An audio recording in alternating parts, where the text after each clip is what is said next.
आज दिनांक 14 फरवरी को सेक्टर 39 थाना अंतर्गत सेक्टर 107 नोएडा दादरी रोड के पिलर नंबर 84 के पास एक दिल्ली नंबर की कार होने की सूचना प्राप्त हुई। प्राप्त सूचना पर थाना 39 की पुलिस मौके पर पहुंची तथा कार का निरीक्षण किया गया। कार के अंदर एक लड़का और लड़की के सिर में गोली लगी हुई पाई गई। लड़के के हाथ में पिस्टल थी और कार अंदर से लॉक पाई गई। प्रथम दृष्टया यह आत्महत्या का मामला प्रतीत होता है। मृतकों की पहचान सुमित और उसके एक साथी के रूप में की गई है। परिजनों को सूचित कर दिया गया है।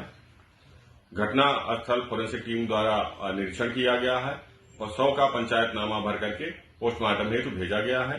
अन्य आवश्यक विधिक कार्रवाई की जा रही है। मेरी चचेरी बहन है। कल रात में जब वो ऑफिस से चली थी 7 बजे, अपने मदर को कॉल की थी और उनका एक्सपेक्टेड आधा पौन घंटे में वो अपने घर पहुंच जाती थी। जब वो 9 बजे तक नहीं आए तो हमारे चाचा ने 112 पर फोन किया और वो पुलिस आई। फिर ये लोग सलारपुर चौकी गए। वहां बोला गया कि ये जहां से ये चली है ये आपका उसी जुरिस्डिक्शन में होगा तो आप 58 थाने चले जाए। फिर ये लोग 58 थाने गए। मैं भी वहां पहुंचा रात के 12 बजे थाने में, और तब से हम थाने में ही थे। रात के 3-4 बजे तक थाने में ही थे। फिर सुबह से थाने में ही थे। फिर सुबह में इन्होंने एफआईआर, जो हमने रात में कंप्लेन दी थी उसकी एफआईआर लिखी गई। और इस तरह जब फिर हम इनको खोज रहे थे तो इनके जो आईओ जो इनको नियुक्त हुआ था, हम उनके पास लगभग 2 बजे के लगभग पहुंचे 62 एनआईबी में।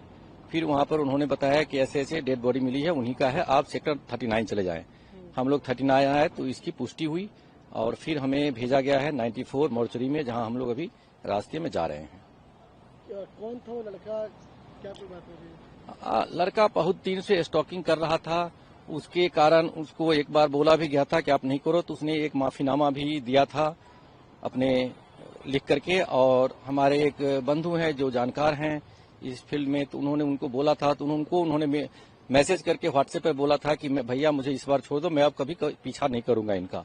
और उसके बाद से इनका इस तरह का कार्य जो है बंद था।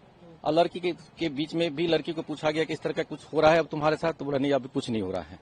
रात में आज सुबह हमने एक कहानी सुनी है और जब ये पुलिस की बाइट आई है तब हमें पता चला है कि फिर से दोबारा उन्होंने स्टॉकिंग की और इतनी बड़ी दुर्घटना को अंजाम दे दिया। क्या कुछ ऑफिस से निकली थी, क्या कुछ बताई थी, किसको फोन किया था उन्होंने? नहीं, ऑफिस से निकलने समय तो केवल मंदिर से बात हुई थी, बोली थी हम आ रहे हैं घर, और वो पहुंची नहीं। तब इन्होंने 9 बजे के आसपास खोजने शुरू किए और पुलिस को बुलाया। फिर थाने गए, चौकी गए, फिर थाने गए। रात भर हम थाने पुलिस करते रहे। रात में हमने 107 सेक्टर के पास भी, जहां जिस जगह की बात हो रही है उसके आसपास भी हम लोग गए थे और वहां से हमने एक लोकेशन भेजा भी था पुलिस को कि इस एरिया में भी आप एक बार यदि कर सकते हैं तो देख लें। लेकिन हमें कुछ नई जानकारी मिली तो हम लोग फिर घर चले गए। फिर सुबह हम लोग पहुंचे थाने।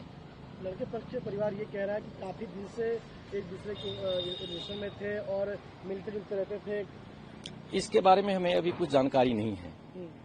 सलारपुर चौकी गए थे तो क्या कहा गया था आपसे? सलारपुर की चौकी गए तो उन्होंने बोला कि ये मामला उस जगह का है जहां से ये ओरिजिनेट करता है। तो 62 में काम करती थी तो आपको 62 ही जाना पड़ेगा।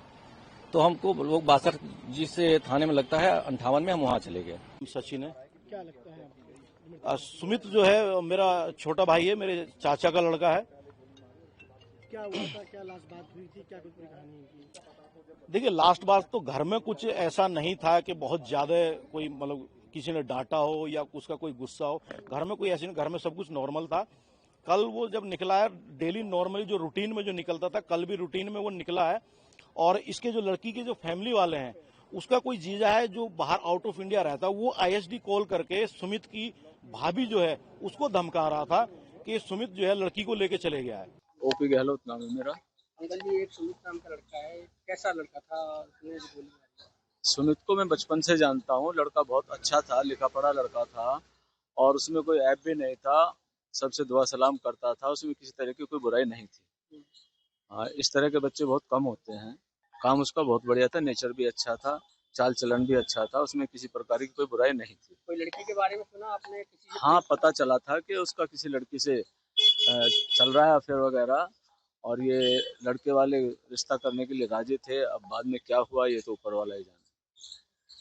तो आप लोग ऐसी दुर्घड़ी में क्या कहेंगे कि लड़की वालों की गलती है इसमें, क्या लड़की वाले राजी नहीं थे शादी के लिए? ये ऐसा मैं कुछ नहीं बता सकता क्योंकि इसकी पूरी जानकारी मुझे नहीं है। राजी थे शादी में? हाँ, लड़के की तरफ से परिवार वाले राजी थे। कितने साल से अफेयर चल रहा है? 10-12 साल से बता रहे हैं।